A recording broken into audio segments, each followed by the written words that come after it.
We see the volcano in Iceland erupting, and we see the lava fall or watershed or whatever you call it forming and leading in outside of the crater, out of the walls of the volcano. Then the question is where all this lava goes. Okay, the question is has several parts. Part of it, of course, we see comes over the walls of the crater spillage. You can see this color, brownish red, is a sign of oxidation. Also, some part of it go into this kind of holes here. You see these holes here. These are real holes. They are caves. And this is formed when the lava, which is in contact with the air, gets cold quicker than the lava which is inside the lava flow. So the outside gets cold, solidifies, the inside is yet molten and it stays fluid. So it moves.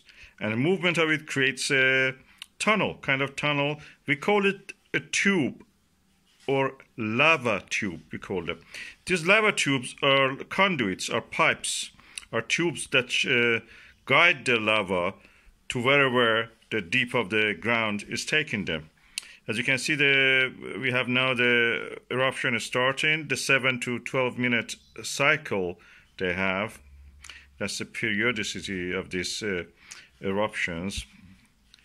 And as they fall down from the rim of the crater, the edge of the crater, outside walls of it, they come and sink into the different cavities that is formed by this process of solidification of the top part of the lava and the fluidity of the inside part of it, which creates these lava tubes.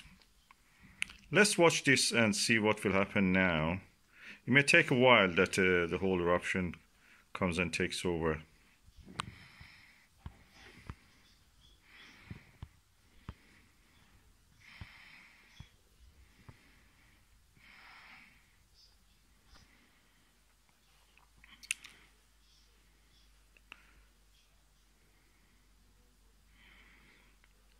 So as you can see, now we have two streams running out of the crater.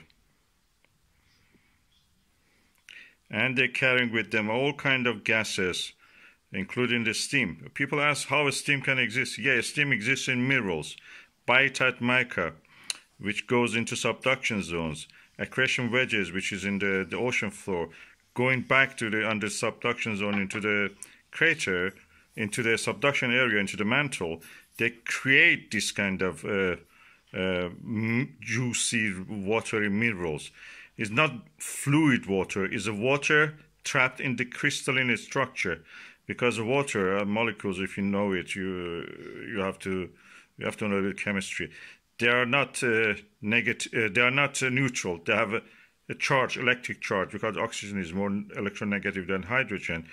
Toward the oxygen is more negative, toward the hydrogen is more positive. So they're kind of charged, and they can attach themselves to all kind of minerals who have a little bit charged, like salt, like olivine, all kind of minerals and metals and elements.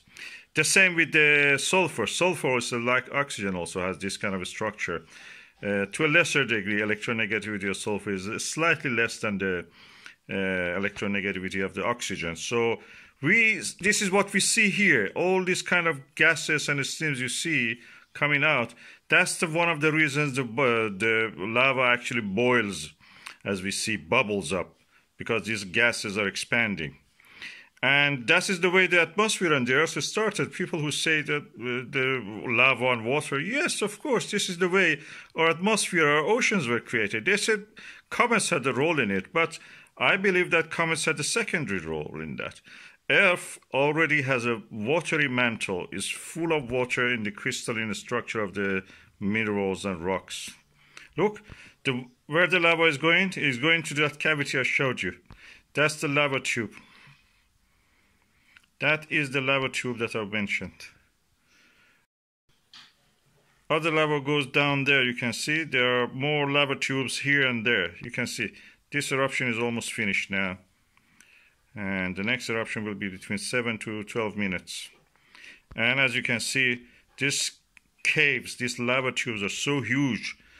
they practically devoured, swallowed all that lava coming out of the crater. I'll show you what's the volume of this. I'll put that clip again at the end of this video.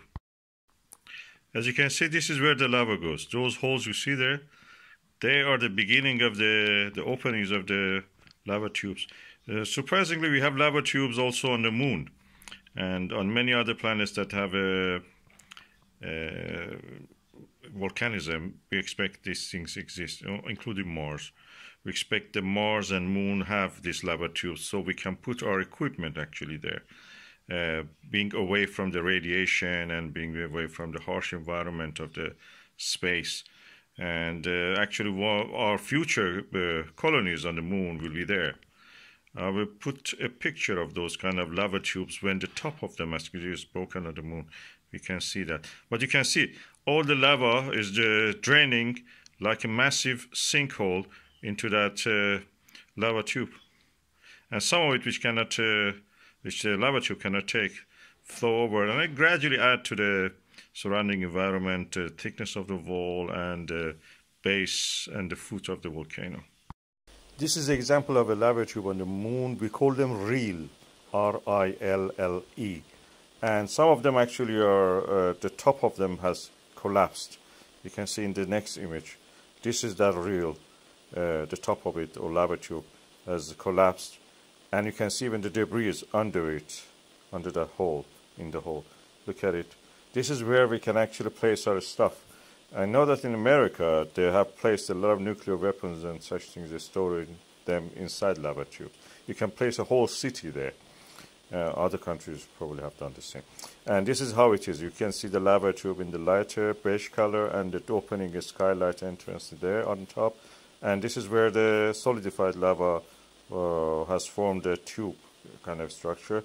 In this image you can see it is one of the real lava tubes on Earth. It probably is in Hawaii or in somewhere in Dakota, America. Anyway, or in Oregon and Colombia.